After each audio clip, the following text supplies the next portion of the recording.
Muito boa tarde, bem-vindos ao programa hoje, desta feita com o professor Renato Epifânio, professor na Faculdade de Letras de Lisboa, presidente do MIL, Movimento Internacional Lusófono, e diretor da revista Nova Águia. Desta feita estamos aqui para dar enfoque à 15ª edição da revista Nova Águia. Correto, Sr. Professor? Sim, desde logo, é com muito gosto que aqui estou de novo. Montargil é um dos locais de eleição onde a Nova Águia sempre vai, a cada novo número. Faz parte do mapeáguio, não é? Exatamente. No final da revista temos o nosso mapeáguio, que excede já, enfim, muitas dezenas de locais, pelo país e pelo mundo. Eu próprio estive num congresso em São Paulo, em dezembro último, onde apresentámos a Nova Águia no Museu de Língua Portuguesa. Uns meses antes estivemos na Universidade de Cabo Verde. Sim, também é focado, peço desculpa, estamos a falar aqui da primeira conferência cabo-verdiana, não é? Exatamente. Organizada pela Universidade de Cabo Verde e pelo MIL. Exatamente, em parceria com o Instituto de Camões, é um dos destaques deste mais recente número. Mas a Montargil voltamos sempre pelo grupo de amigos que aqui temos, a começar pelo professor Manuel Ferreira Patrício, que é uma pessoa que nos acompanha desde o primeiro número. Sim. E, concretamente, acerca desta edição da Nova Águia, é uma edição especial, serão todas com certeza, mas esta comemora 2 centenários muito importantes, da revista Orfeu, por um lado, e da Arte de Ser Português, de Teixeira de Pascoais. Comecemos então por aí. Exato, nós neste ano, enfim, aliás começamos por dizer que 2015 é um ano rico em centenários, mas quisemos destacar estes dois, que a nosso ver se complementam, tal como se complementam estas duas figuras que aparecem em destaque na capa, a saber, Fernando Pessoa e Teixeira de Pascoais. Aliás, Fernando Pessoa é o nome transversal às duas publicações. Exatamente, é alguém que faz a ligação entre a revista Águia e o Orfeu. Como sabemos, o Fernando Pessoa publicou na Águia os seus primeiros textos, foi uma pessoa muito próxima a Teixeira de Pascoais e, enfim, apesar de todos os seus caminhos, por muito labirínticos que tivessem sido, nunca deixou nunca cortou com essa raiz da revista Águia e da Renascença portuguesa. E nós, com esta capa, quisemos desde logo assinalar essa ligação que nunca se cortou entre... Curiosamente, e peço desculpa novamente interrompê-lo, uma das publicações, a Águia, seria um marco ligado ao romantismo e, por outro lado, a revista Orfeu estaria muito mais ligada ao modernismo, não é? Sim, exatamente. Nesse aspecto há um contraste, mas importa também salientar que a Pessoa não se resume à aventura do Orfeu. Se nós olharmos para a mensagem inscreve-se, publicada já em 35, como sabemos, inscreve-se plenamente nessa linhagem da Renascença portuguesa, numa consciência de um Portugal histórico, de uma visão histórico-cultural do país e, de facto, o Fernando Pessoa, nesse aspecto, sempre honrou essa matriz da Renascença portuguesa. E daí esta complementariedade de O Orfeu, por outro lado, e da Arte de Ser Português, uma obra tão emblemática de Pascoais, da revista Águia e da Renascença portuguesa. Como é óbvio, a Nova Águia tem também essa matriz. A Arte de Ser Português, que dava enfoque àquilo que se calhar atualmente seria necessário frisar, não é? A necessidade de ir buscar a alma pátria e de irmos buscar aquilo que há de melhor no povo português. Sim, nós pensamos que faz falta essa consciência histórico-cultural do país. Pensamos que, de resto, esse era um diagnóstico que a própria geração da Renascença portuguesa assumia e que se mantém inteiramente válido, ou seja, também então se viveu uma crise com contornos financeiros, sociais, económicos, inclusive políticos, como hoje, mas mais profundamente essa crise que então Portugal vivia e que Portugal hoje vive, tinha uma raiz mais funda, tinha a ver com o facto de Portugal se ter desencontrado de si próprio, se ter esquecido dessa sua mais funda vocação histórico-cultural. E é esse trabalho de recuperação dessa memória histórica que nós procuramos fazer com esta revista, porque também hoje achamos que a maior parte dos portugueses está muito distante de um sentido histórico de Portugal, que não se circunscreve ao nosso país, mas que, pela nossa história mais recente, extravasou fronteiras, e daí a criação do Movimento Internacional Lusófono. Nós, no essencial, procuramos o reforço dos laços entre os países e regiões do espaço da lusofonia, no plano cultural, desde logo, mas também no plano social, económico e político.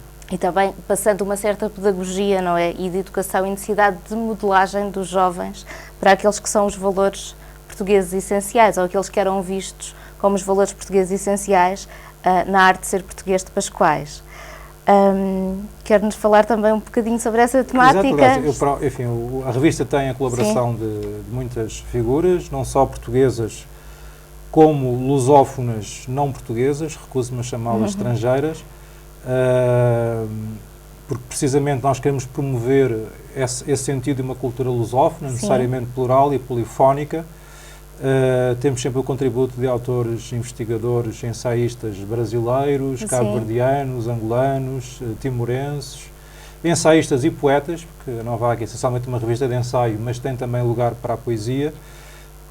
Temos a parte de figuras mais consagradas, como o professor Manuel Ferreira Patrício, o professor António Brás Teixeira, o Pinheiro Ana Gomes. Temos sempre o contributo de jovens investigadores, jovens poetas. Essa é uma outra marca da Nova Águia. E, enfim, e temos estas secções que passam pelos temas já referidos. Em relação à arte de ser portuguesa, eu próprio também tenho um texto que é a arte de ser lusófono, portanto, este sentido da lusofonia, que está muito para além muito ligada à necessidade de, não só no passado termos grandes feitos, mas para a necessidade de os continuarmos no presente, não é? Exatamente. Há muita gente que acha equivocadamente que a Nova Águia, enfim, para essas pessoas, a Nova Águia é uma revista demasiado passadista, porque assinala centenários, enfim, coisas que já se passaram há 100 anos, não é? Mas a questão não é de todo essa. Se nós vamos recuperar essas raízes, não é por sermos passadistas, longe disso, é para nos repensarmos no nosso presente e nos projetarmos no nosso futuro possível. E esta lusofonia que nós tanto prezamos é certamente um projeto para o século XXI. Sim, sim. E, portanto, é um projeto futuro, não de todo um projeto passado, e nós temos consciência que há um grande caminho a percorrer, que não passa apenas pela revista. No âmbito do MIL temos promovido os congressos da cidadania lusófona, que a nosso ver são muito importantes. Sim. Porque desde logo se defendem e difundem esse conceito de uma cidadania lusófona, que não é contraditório com nenhum outro conceito de cidadania. Eu certamente me afirmo como cidadão português e europeu e cidadão do mundo, mas afirmo igualmente com igual veemência, se não com maior veemência, como cidadão lusófono. Ora, nesses congressos nós temos criado uma rede de associações da sociedade civil que precisamente se reconhecem nesse ideário, valorizando mais aquilo que nos une do que aquilo que nos separa. Exatamente. Por falar naquilo que nos separa, e partindo também aqui do tema da revista, passando agora para a revista Orfeu. A revista Orfeu teve uma vivência muito curta, não é? Teve apenas 2 edições. Não é exemplo para nós. Exatamente, mas foi bastante marcante, não é? Porque marca o primeiro passo do modernismo português. Nesse sentido, gostaria de lhe perguntar como é que lhe parece que Fernando Pessoa viu ao povo português por contraste a Teixeira de Pascoais, porque parece-me que há aqui algum contraste. Eu acho que, sobretudo, o contraste deriva de Pessoa e Pascoais serem, enfim, figuras com um percurso diverso. São pessoas também de gerações diferentes. O Pascoais, de alguma forma, teve a sua ação, sobretudo, nesses anos. Depois há aqui uma fratura que importa não escamotear, que foi a Primeira Guerra Mundial. Isso, de facto, virou o mundo ao contrário. De alguma forma, o Pascoais deixou de se reconhecer nesse novo mundo que emergiu.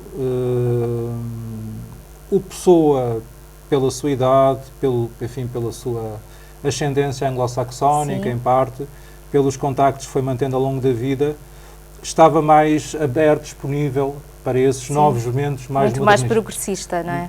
Mais modernista, num certo sentido, mas saliento que, e reitero essa minha ideia, que por mais voltas que o Pessoa tenha dado, ele nunca cortou com essa raiz da Renascença portuguesa, com essa valorização de um Portugal histórico. Sim. E se nós, reitero, se nós voltarmos à mensagem do Fernando Pessoa, está aí um poema que o Pascoais poderia ter escrito. Enfim, mas, no entanto, Fernando Pessoa também tinha aqui um lado mais provocatório. Sim, obviamente que aliás, isso é assumido. Há vários textos que salientam isso mesmo. Sim. O Orfeu foi assumidamente um gesto de provocação, que procurava agitar as águas, criar reação, E nesse sentido conseguiu, mesmo só com 2 publicações. E nesse sentido conseguiu. Sim, sim. Se bem que a revista Águia, eu também tenho um texto em que assinalo isso, também a revista Águia, quando foi criada, também gerou reações muito adversas. Sim. Portanto, essa contraposição entre o Orfeu e a Águia, nós aqui de alguma forma procuramos desconstruí-la, porque e não é de todo justo usar o Orfeu como arma de arremesso contra a revista Águia, contra a figura de Pascoais em particular. A esta distância histórica percebe-se que é um desdobramento, mas de uma mesma raiz, tal como nos anos 20 veio a ser a Seara Nova. A Seara Nova certamente também era diferente do que foi a Águia, mas foi criada numa outra década, na década de 20, vivíamos já um outro tempo, pós-Primeira Guerra Mundial, mas as pessoas que deram corpo à Seara Nova, falo do Jaime Cortesão, do António Sérgio... Também fez parte da Águia, não é? Exatamente, são pessoas que vêm também dessa mesma raiz. Exatamente. Professor Renato Epifânio, querendo e devendo comprar a revista Nova Águia, onde é que podemos fazê-lo? Bom, para além das sessões de apresentação que nós procuramos fazer por todo o país e, quando é possível, pouco por todo o espaço lusófono, a revista tem circulação comercial em Portugal. Portanto, a revista é comprada pelas grandes cadeias de distribuição, a FNAC, a Bertrand, enfim, passa publicidade. E aqui nestes meios mais pequenos, não é? Que não temos acesso a estas grandes editoras. Pois, a revista, nesse aspecto, cabe enfim, a quem está interessado contatar o seu livreiro. Sim. E o livreiro depois contacta diretamente a editora e, enfim, esse percurso da revista faz-se facilmente. Portanto, a nossa editora é a Zéfiro, uma editora sediada em Sintra. É uma editora, enfim, pequena, mas muito ativa, que é a nossa editora desde sempre. Aliás, este é um projeto que nasceu na esteira das comemorações do centenário do nascimento de Agostinho da Silva, que decorreram por todo o ano 2006 e por parte do ano 2007. E a Nova Águia surge em 2008, em 2008, não é? Exatamente. Mas aí essa foi a gênese deste projeto. E a relação com a Zéfiro nasce também daí, do centenário do nascimento de Agostinho da Silva, porque nesse ano 2006 publicaram alguns volumes, nomeadamente, estou-me a lembrar um texto de ensaios que eu próprio escrevi sobre o Agostinho da Silva, um volume, o In Memoriam, sobre Agostinho da Silva, 100 anos, 150 nomes, houve 150 pessoas que deram o seu testemunho sobre Agostinho da Silva. Depois as atas de um congresso internacional, Agostinho da Silva, pensador do mundo a haver, um congresso internacional que decorreu em Lisboa e no Porto durante 3 dias e que juntou mais de meia centena de investigadores de todo o mundo, que cá vieram expressamente para falarem de Agostinho da Silva. Também era um ícone da nossa filosofia, do nosso mundo cultural, não é? Exato, é uma figura que nos é muito cara, a par do Fernando Pessoa, de Teixeira de Pascoais, do Leonardo de Coimbra, a quem já dedicámos o número, o 10º, do António Quadros, a quem dedicámos o 12º número, o Padre António Vieira, a quem dedicámos o 2º número, do Sampaio Bruno, a quem vamos dedicar o 16º número, a sair no 2º semestre, enfim, de grandes figuras da nossa cultura, do Eudoro de Sousa.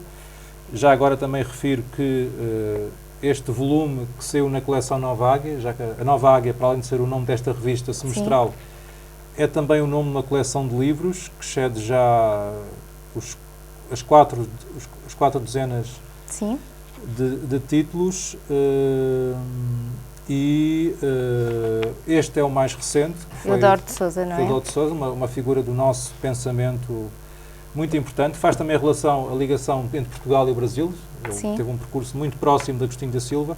Este foi um colóquio promovido pelo Instituto de Filosofia Luso-Brasileira e a obra foi lançada Estaremos ali para a Câmara, no dia 17 de Abril, data em que promovemos igualmente um outro colóquio sobre uma outra grande figura da cultura brasileira, que foi o Ariano Suassuna.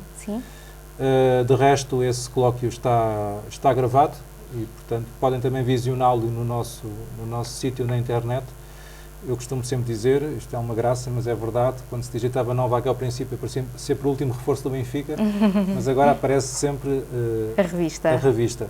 Nesta coleção saliento, enfim, outras obras coletivas, individuais. Do professor Manuel Ferreira Patrício saiu há algum tempo a obra... Nos é tão caro aqui a Montargil, não é? No Labirinto Messiânico de Fernando Pessoa, e outras obras em que o professor Patrício também tem colaborado, aliás, colabora neste volume sobre o Eudoro de Sousa.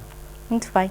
Nós, em Montargil, podemos ter acesso à Nova Águia através da Associação Nova Cultura, não é? Exato. temos disponíveis exemplares para venda, quem estiver interessado. Sr. Professor, foi um gosto tê-lo aqui. Muito obrigada por ter aceito este convite. O gosto foi meu e muito obrigado à Associação Nova Cultura, e voltarei cá certamente no segundo semestre, outubro, novembro, para apresentar de viva voz aquele que será o 16º número da Nova Águia. Muito obrigada. Quanto a si, aguardamos-lo na próxima edição do programa Hoje. Muito obrigada.